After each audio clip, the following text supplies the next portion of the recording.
دوستوں، قربانی کے بارے میں بہت سی ایسی روایات سوشل میڈیا پر مشہور کر دی گئی ہیں جنہیں سن کر لوگ جذباتی ہو جاتے ہیں، مگر جب محدثین کے ترازو میں ان احادیث کو پیش کرتے ہیں تو حقیقت مختلف نکلتی ہے۔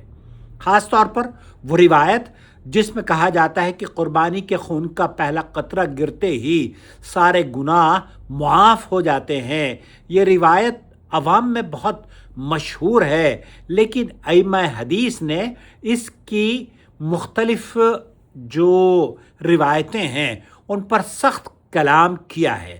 وہ حدیث کیا ہے؟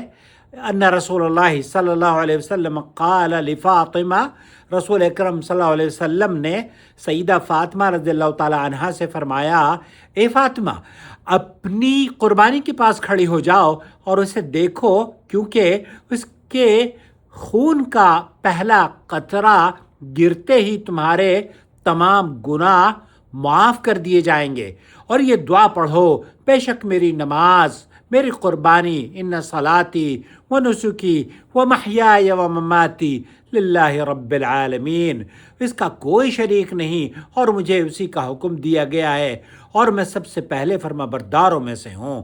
پھر سیدنا عمران بن حسین نے اللہ کے رسول سے پوچھا کہ یا رسول اللہ کے رسول، کیا یہ فضیلت صرف آپ اور آپ کے اہل خانہ کے لیے ہے؟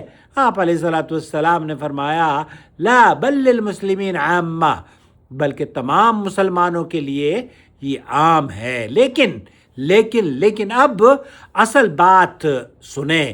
یہ روایت اگرچہ بہت مشہور ہے، خطیب بیان کرتے ہیں، خطبوں میں بیان کی جاتی ہے، مگر محدثین نے اس کی سند کو صحیح قرار نہیں دیا ہے۔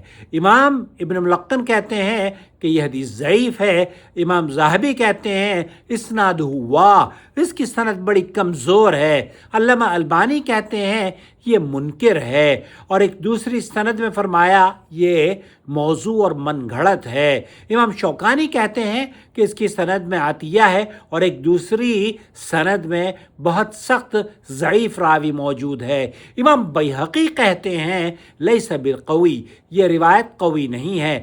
اسی طرح بعض اسانید میں عمرو بن خالد نامی راوی آیا ہے جس کے بارے میں ائمہ نے فرمایا متروک، یہ چھوڑ دیا گیا، اور بعض طرق میں فرمایا گیا کہ فیہ یہ اسے جھوٹی حدیثیں گھڑا کرتا تھا۔ اسی لیے اہل علم نے واضح کیا کہ قربانی کی فضیلت اپنی جگہ عظیم ہے، لیکن جتنی بھی احادیث پیش کی جاتی ہیں بلا تحقیق کے انہیں قبول نہیں کرنا چاہیے۔ اللہ کے رسول صلی اللہ علیہ وسلم نے فرمایا ہے، من کذب علی متعمدا فلیتبوأ مقعدہ من النار، جس شخص نے جان بوجھ کر میری طرف جھوٹی بات منسوب کی وہ اپنا ٹھکانہ جہنم میں بنا لے۔ اس لیے دین میں محبت کے ساتھ ساتھ تحقیق بھی ضروری ہے، اور جذبات کے ساتھ ساتھ دلیل بھی ضروری ہے، اور ہر مشہور بات صحیح نہیں ہوا کرتی۔